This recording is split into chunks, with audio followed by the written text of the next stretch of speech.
வணக்கம், வாழ்க வளமுடன். மியூச்சுவல் ஃபண்ட் பார்ட் 2 பேசிக் ரெக்யூர்மெண்ட்ஸ்.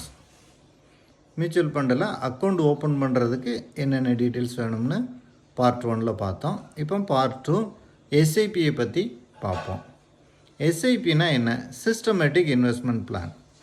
இப்போ ஒரு பொருளை 10 ரூபாய்க்கு வாங்குகிறோம், அடுத்த மாதம் 9 ரூபாய்க்கு வாங்குகிறோம், அதுக்கு அடுத்த மாதம் 8 ரூபாய்க்கு வாங்குகிறோம். இப்போ நம்ம மொத்தம் வாங்கின கூட்டுத்தொகை எவ்வளவு? 27 ரூபா. பொருள்கள் 3. அப்போ நமக்கு உண்டான அடக்க விலை 9. இதனோட தத்துவத்தை வச்சு தான் எஸ்ஐபிங்கிறது இருக்குது. இப்போ 10 ரூபாய்க்கு வாங்குகிறோம், 11 ரூபாய்க்கு அதுக்கு அடுத்த மாதம் வாங்குகிறோம், அதுக்கடுத்து 12க்கு வாங்குகிறோம். அப்போ மொத்தம் கூட்டுத்தொகை 10, 11, 12, 30, 33 ரூபா. அடக்க விலை 11 ரூபா. இந்த பண்டால தான் எஸ்ஐபி ஒர்க் ஆகுது.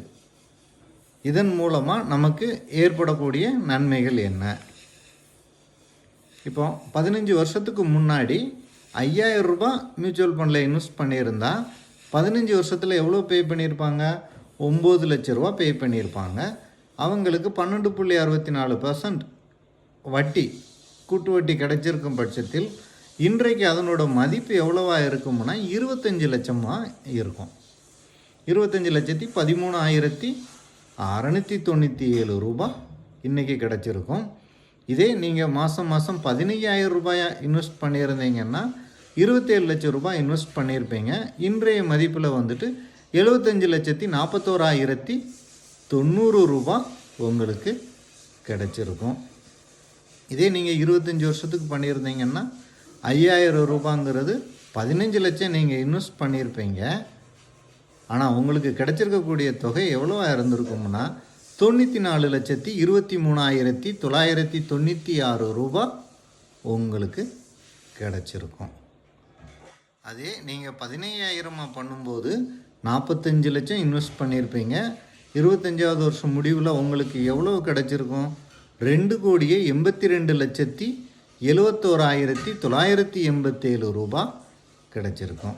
மியூச்சுவல் ஃபண்ட் சந்தை அபாயங்களுக்கு உட்பட்டது. மியூச்சுவல் ஃபண்ட் சரியானதும் தான்.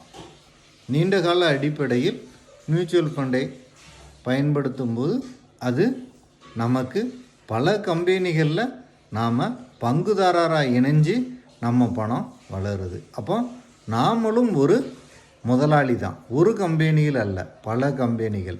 மியூச்சுவல் ஃபண்ட் ஆலோசகர் அன்னமுத்துராஜதுரை.